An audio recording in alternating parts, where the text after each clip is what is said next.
आज मैं आपको फर्स्ट ट्राइमेस्टर यानी प्रेगनेंसी की प्रथम तिमाही के अंदर क्या क्या योगासन्स करने हैं ये मैं आज आपको बताने वाली हूँ। मेरा टॉपिक सुनकर और मेरी ये बात सुनकर आपको थोड़ा सा हैरानी तो हुई होगी, क्योंकि ज़्यादातर लोग फर्स्ट ट्राइमेस्टर के अंदर यानी पहले 3 महीने योग नहीं करते हैं। वो सिर्फ बैठ के घर में रेस्ट करना एंड ये सब करते हैं। तो लेकिन माय डियर फ्रेंड्स, मैं आपको एक अच्छे से चीज़ बताने वाली हूँ। ये सिर्फ उन लोगों के लिए होता है जो इनफर्टिलिटी के पेशेंट्स होते हैं, लाइक जिनको कंसीव नहीं हो पा रहा है, उन्होंने बहुत मुश्किल से कंसीव किया है, या जिनको मिसकैरेजेस बार बार हो रहे हैं, वो इस पे थोड़ा ध्यान देते हैं, या जिनको कोई फर्टिलिटी का इशू आ रहा है। उन लोगों को बोला जाता है कि पहले 3 महीने आप थोड़ा इजी रहो, आराम से होने दो, उसके बाद आप अपने योगासन शुरू करो। लेकिन मैं आपको ये भी बताना चाहती हूँ, मैं खुद एक इनफर्टिलिटी एक्सपर्ट हूँ। पिछले 20 साल से मैं इस फील्ड के अंदर हूँ। इनफर्टिलिटी के मैंने हज़ारों केसेस हैंडल करे हैं। अगर आप एक प्रॉपर गाइडेंस के अंदर भी योग करते हैं तो इसमें कोई प्रॉब्लम नहीं है, क्योंकि पहले 3 महीने के अंदर बॉडी के प्रेग्नेंट बॉडी के अंदर डबल नहीं, ट्रिपल नहीं, 100 टाइम्स हाइयर सिक्रेशन हो रहे होते हैं, जिस वजह से उसको बहुत सारी कॉमन कंप्लेंट्स हो जाती हैं, जैसे मॉर्निंग सिकनेस होना, नाउजिया आना, स्मेल आना, चक्कर आना, भूख ना लगना, वॉमिटिंग होना, दिस एंड दैट, बहुत सारी चीज़ें। लेकिन माय डियर फ्रेंड्स, आपको एक चीज़ मैं बता दूं, क्योंकि हार्मोनल इम्बैलेंसिंग को क्योर करने के लिए योग बहुत ज़्यादा इफेक्टिवली काम करता है, क्योंकि रिसर्चर्स ने ये बात प्रूव करी है कि जब आप योग करते हैं तो वो डायरेक्ट आपके हार्मोनल लेवल पे काम करता है। मैं ये नहीं कह रही हूँ कि जो 100 टाइम्स हार्मोन सिक्रेशन हो रहे हैं योग करने से वो बैलेंस हो जाएंगे, नहीं, ऐसा नहीं होगा।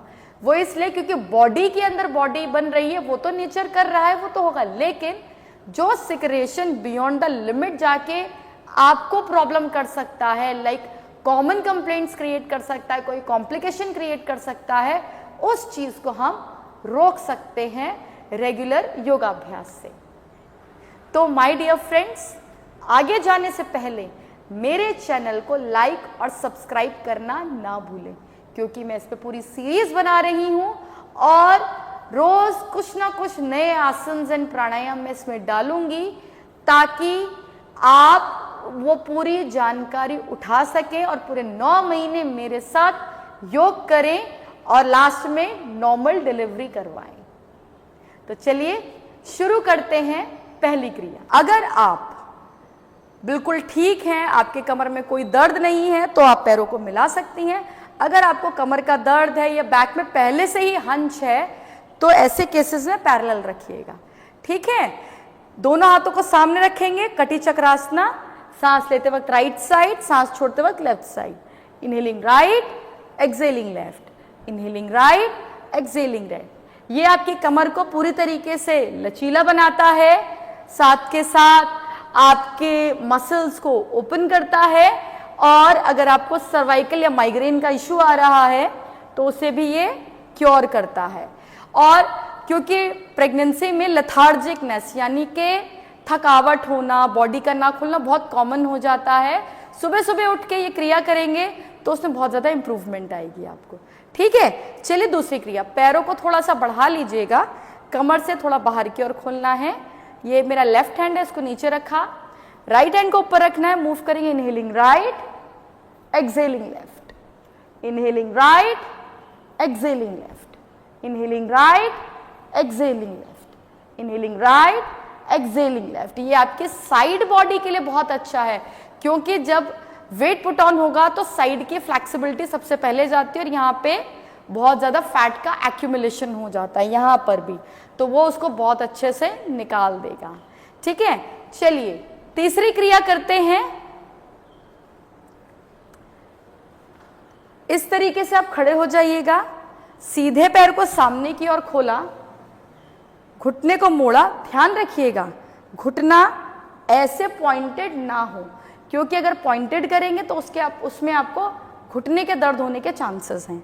या तो घुटने को एंकल से पीछे रखिएगा या एंकल के ऊपर रखिएगा, ठीक है। इस तरीके से गए, वीरभद्रासन है। सांस भरते वक्त हाथों को ऊपर की ओर लेके जाइए। घबराइएगा मत कि हाथ ऊपर करने से नीचे कुछ प्रॉब्लम, कुछ भी प्रॉब्लम नहीं होगी। बच्चा अभी आपका तिल के बराबर है, बहुत छोटा सा है, ठीक है। पूरा ऊपर लेकर जाइए और इसको कम से कम 10 सेकंड तक रोकें, मैक्सिमम अपने स्टेमिना के अकॉर्डिंगली 20, 25, 30 तक लेके जाएं। वापस आ जाएं, ठीक है। फिर चेंज करेंगे दूसरी तरफ से, घुटने को मोड़ा, सांस भरते वक्त ऊपर की ओर लेकर जाएं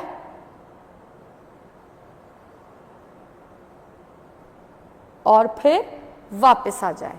ये जो हमने वीरभद्रासन किया, ये कमर के लिए बहुत अच्छा है, कमर में दर्द को अच्छे से निकाल देगा। और सबसे बड़ी बात देखिए, आपका बेबी आने वाला है, आपको चाहिए आपका बेबी दिमागी रूप से बैलेंस रहे, बहुत ज़्यादा एनर्जेटिक हो और हमेशा सफलता की सीढ़ियां चढ़ता जाए।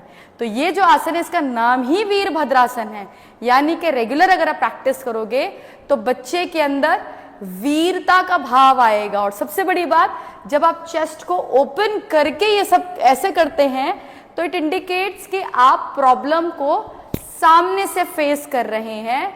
तो बच्चे के अंदर और इवन कि आपके अंदर भी प्रॉब्लम को फेस करने की शक्ति प्रदान करता है, यानी कि डिलीवरी के टाइम पे ये बहुत आपको एनर्जी प्रदान करेगा, ठीक है। हमारा लास्ट आसन करते हैं।